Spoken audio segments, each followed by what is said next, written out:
আমরা সবাই হাদি হব। 2 বছর আগে 1 আগস্ট জামাতকে নিষিদ্ধ করা হয়েছিল। তারা জামাতকে নিষিদ্ধ করেছিল আন্দোলন থামানোর জন্য।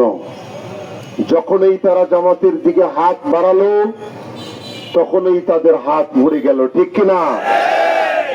আজও যদি কেউ জামাতের দিকে হাত বাড়ানোর চেষ্টা করে তাহলে তাদের হাত জনগণ পড়ে দেবে ইনশাআল্লাহ।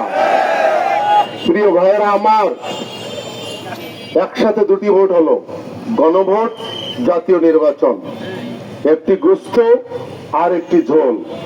গোস্ত খাবে, ঝোল খাবে না। জুলাই এসেছিল রাজনৈতিক জমিদারিত্বের অবসানের জন্য। আজকে যারা জমিদার সাজতে চান, এদেশের জনগণ রাজনৈতিক জমিদারিত্ব মেনে নেবে না। জুলাইয়ের আগমন হয়েছে চিরতরে রাজনৈতিক জমিদারিত্বের অবসান ঘটানোর জন্য। এই চেষ্টা এই দেশের মানুষের, কেউ ভুলু সাজার চেষ্টা করবেন না।